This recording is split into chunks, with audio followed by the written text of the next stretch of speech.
तैयार हो जाओ, अब होने वाली बातें सीरियस। हमारे प्रिय एजुकेशन सिस्टम की किताब, हमारी प्रिय एनसीईआरटी की one of the most important subjects, like people don't give that much importance to the subject, but it is an important subject.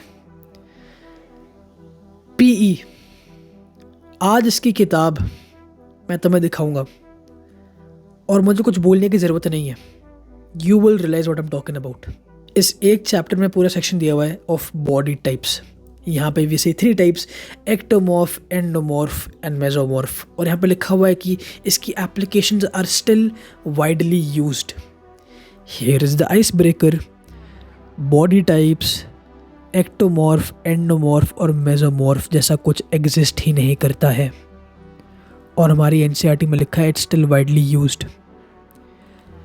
It is a myth. और हमारी एनसीईआरटी में लिखा हुआ है it is still widely used in scientific applications in day to day. What? myths are written in our NCERT. What? Not take this shit seriously. Let me tell you what all these 3 things are in like summary. Endomorph उसे कहते हैं, I've written my side में. Potentially muscular but also carries plenty of fat. वो उसे endomorph कहते हैं. Ectomorph होता है lean but also hard gainer. Hard gainer is basically जो मसल बहुत ईजिली पुट ऑन नहीं करता. एंड मेसोमॉर्फो होता है lean and muscular naturally with tons of potential to grow even more. NCERT के हिसाब से ये 3 ही बॉडी टाइप्स हैं. But guess what about skinny fat?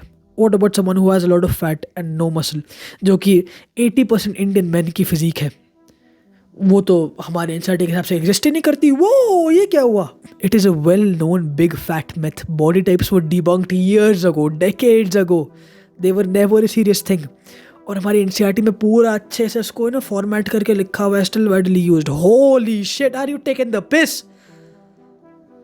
What if you were prone to putting fat and not putting on muscle? उसको तो describe ही नहीं करा हमारी एनसीईआरटी में. हाँ भाई, this blew my mind. But if this was crazy for you कि हमारी एनसीईआरटी में एक पूरी मिथ लिखी हुई है जिसको सच बताया हुआ है, then hold on my friend. Same NCERT PE class 11th bro. This video needs to reach to like the masses. This is mad. I'm actually getting angry. I'm actually getting angry while recording this shit, bro. Holy shit, man. Also, this whole chapter of a fat load of shit on yoga. Let's take one example. यहाँ पे इस page पे एक वो चीज़ दी हुई है, जलानेटी. Basically अपने नाक में एक नोस्ट्रल से पानी डालिए और स्क्वाट करके बैठिए और दूसरी नाक से पानी निकालिए. और पूरे यहाँ पे इसकी इंस्ट्रक्शंस दिए हुए हैं और इसके बेनिफिट्स में लिखा हुआ है it's excellent for the cases of chronic headache, insomnia, drowsiness and improves eyesight. The disease is peculiar to the nose and also coughs are effectively cured. Effective for stress and anxiety. You're telling me कि अगर मैं नीचे बैठूं और मैं एक नाक में पानी डालूं और दूसरे नाक से पानी निकालूं ऐसे सर मोड़ के, तो उससे मेरी इंसोम्निया क्लियर हो जाएगी, उससे मेरे चश्मा उतर जाएंगे, आईसाइट इंप्रूव हो जाएगी? Are you serious right now? This naak shut can help you improve sinus health and clear your nasal passage. But holy shit, none of the benefits written here are scientifically supported at all. At all. Insomnia का मुझे लगता है NCERT का लिखने वाला का मतलब भी नहीं पता. Insomnia means when you cannot sleep. Cannot sleep? नाक में से पानी निकाला. How is it connecting? और क्या लिखा था यहाँ पे? Cures coughs. Nasal irrigation can reduce postnatal drip, but it does not directly cure your cough. Again, fat load of just pure lies. This is like enraging भाई. Holy shit bro. Physical education की किताब में ये bullshit लिखा हुआ है जो 1980 के न्यूज़पेपर में आता होगा यहाँ पे इंडिया में. ये देखो भाई, ये भी लिखा है कि सूर्य नमस्कार करने से फैट रिड्यूस होता है. वाह जी वाह. कैसे? वाह जी, मतलब कहाँ से? अगर तुम डेली एनर्जी एक्सपेंडिचर डेफिसिट में हो, कहाँ से लूज हो रहा है तुम्हारा फैट सूर्य नमस्कार करने से? Please explain us. अगर तुम्हें फैट लॉस कैसे होता है उसका मैकेनिज्म नहीं पता, देन बेसिकली समराइजिंग, तुम्हारे डेली कैलोरिक एक्सपेंडिचर से तुम्हें डेफिसिट में रहना है ताकि तुम्हारी बॉडी को एनर्जी और यूज़ करनी पड़े मेंटेन करने के लिए अपने आप को. When it uses energy from your own body which is stored energy which is fat, तब तुम्हें कैलोरिक डेफिसिट में होते हो, which is how fat gets used up for energy, which is how you lose fat. Surya Namaskar करने से तुम्हारा fat कैसे burn हो रहा है? Please explain. I swear to God I am not over acting, this is shit भाई. Massage करने से मसल टोन. पहली चीज़, मसल टोन नाम की कोई चीज़ एग्जिस्ट ही नहीं करती है इस दुनिया में. मसल टोन का मतलब है कि मसल में डेफिनेशन दिखे. और मसल में डेफिनेशन कैसे दिखती है? जब तुम्हारा फैट नहीं होता तुम्हारे मसल्स के ऊपर, so your muscles can are basically visible. Toning muscles is not a real thing first of all. And second, massage करने से मसल टोन कैसे होती है? प्लीज़, ये क्या था? तो मतलब अगर तुम्हें चाहिए जैक्ड बाइसेप्स, चाह के जाओ स्पा में लेटो और तुम्हें मसाज करेंगे. एनसीईआरटी अप्रूव्ड है भाई, जाओ करो. Freaking hell bro, I don't even know if I should say this. लिखा है भुजंगासना करने से it tones the ovaries and uterus. फूक के लिखी है क्या किताब? मेरा सवाल है सीबीएसई वाले से, what does toning the ovaries and uterus even mean? It's an organ. We can't do bicep curls for the uterus. Are you serious right now? Guys, this is what AI thinks. This is what ChatGPT thinks. Please इसको pause करके एक बार पढ़ना. Like, just please do me a favor and pause this and read this. Please. This PE book is just a whole fat load of BS. Please ये message पहुँचाना. Dear CBSE, यहाँ से cut करके पहुँचाना message. Dear CBSE, I was just going through your class 11th physical education NCERT.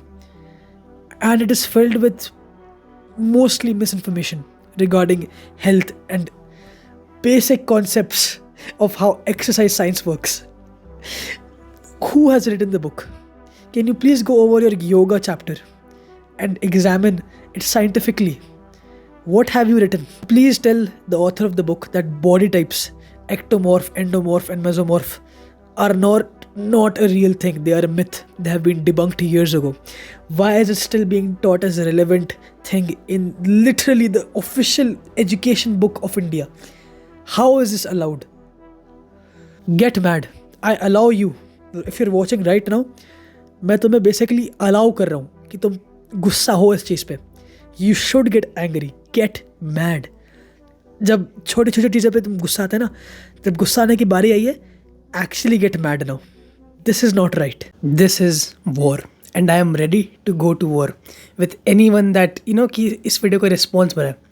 There will be a response from my side. और मैं तुम्हें, specially तुम्हें रिक्रूट कर रहा हूँ to fight for me in this war. और तुम्हारा एक बहुत ही इंपॉर्टेंट टास्क है जो तुम्हें करना ही है. एक हैशटैग गवार एजुकेशन, हैशटैग गवार एजुकेशन को तुम्हें ट्रेंड करवाना है हर जगह. जस्ट फैला दे पूरे इंटरनेट पे. This video needs to reach the masses and we need to win this war. अगर तुम फेक नॉलेज से sick and tired हो, I genuinely recommend you my productivity course, जो कि डिस्क्रिप्शन की टॉप लिंक में होगा. उसमें तुम्हारे इंटरेस्ट के बेसिकली सारे टॉपिक्स हैं. Focus, mastery, consistency, procrastination. Months of research, people loved it, they are getting results. Incredibly cheap price for the value in it. वो बेसिकली एक वीडियो कोर्स है, जैसे मेरे यूट्यूब पे वीडियोज़ हैं वैसी वीडियोज़ हैं, but it's like more connected with you and it's more in detail. So it's basically like मेरे यूट्यूब वीडियोज़ का into 5. It's pretty good. So scroll down, description के टॉपिक में जाओ, get yours now. See you in the new video with more solutions to more problems. Peace.